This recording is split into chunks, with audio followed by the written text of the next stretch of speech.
primary challenge when it comes to the Asian American and Pacific Islander community is the dominant perception that they're a model minority group. The data just hasn't been there. People haven't really been noticing our communities. They've been kind of looking at the data as a monolithic whole, our communities as a monolithic whole.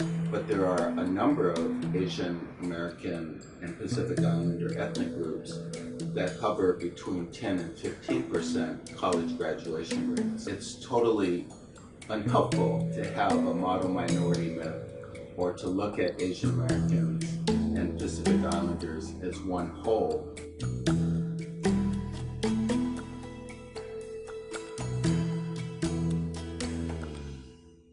There's 48 different ethnic groups that comprise the Asian American and Pacific Islander racial category. There's wide variation in the socioeconomic backgrounds of AAPI subgroups.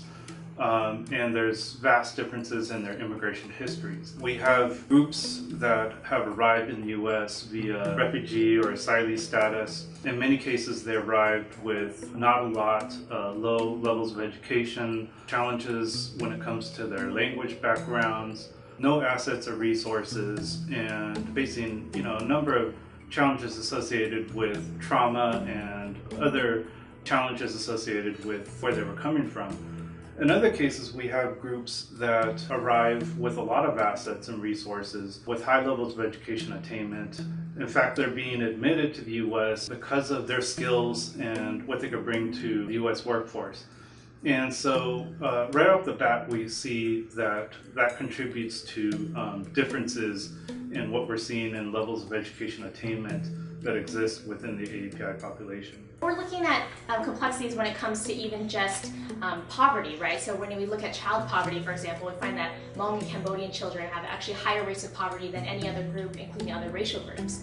So even at that young age, we're seeing disparities among groups. And when you look at API data, you don't see that, right? A lot of the disparities are sort of masked. There are many who, for example, have graduated from high school, but then haven't gone to college, and so that's a huge issue. Why have people not gone to college? And when you look at ethnic data, you find a lot that Southeast Asians, for example, and Pacific Islanders, for example, have really lower rates of college attendance and college acceptance than many other ethnic groups. And it's important to highlight that when you're trying to talk to policymakers about policy change, right, for example. So I think that's one of the major things to highlight, is that our community is really diverse. Our needs are really diverse, and we can't really be looked at as a monolithic whole. Our own community doesn't always have this information. So when they do get it, then they get charged up because they could see, wow, it's really unfair to just lump everybody together. It doesn't make any sense. But when they see the disaggregation, they not only see the disparities in areas like college graduation, but they also see the similarities. So they see the similarities that Chinese Americans, Pacific Islanders, a lot of Southeast Asians, there's 60% to 80% first-time college goers.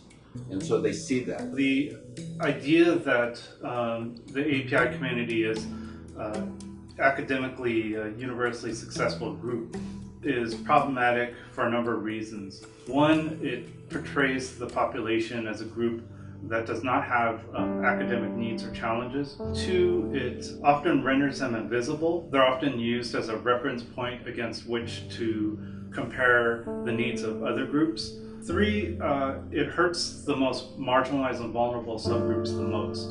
And I think that's what's most concerning to folks in the API community. Some of the things that people might not know is that a lot of Asian Americans and Pacific Islanders require financial aid, that college is becoming increasingly expensive for folks, and that a lot of people, majority of Asian Americans and Pacific Islanders actually receive, financial aid. And when you look at, for example, Pell Grants, 94% of Hmong American students receive Pell Grants. So the need for financial aid is really critical for Asian American and Pacific Islander students. We're in this era of high stakes data.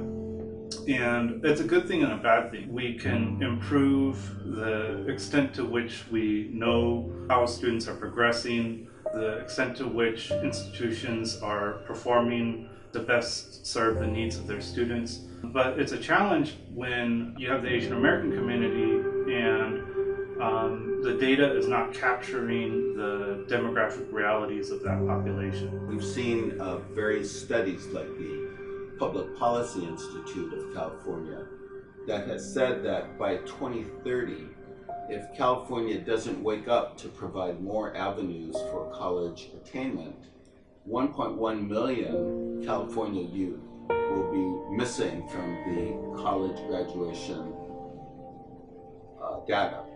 And so 1.1 million youth will not have had a college education. While we see the disaggregated data, we also need to take action. We need to be in the forefront to make sure that low-income students have the opportunity of all backgrounds, white, Asian, Pacific Islanders, African Americans, and Latinos, where they are disadvantaged. We need to be at the forefront to say, yes, we want an expansion of the seats or the opportunities, and we want to see more disadvantaged students have those opportunities as well. Asian Americans, once they get this data, that's fair to want it, but then we need to take action. When we do a lot of polling, education comes to the top of the concerns of Asian Americans and Pacific Islanders. Well, that's great. Let's take action, because now we know what needs to be solved.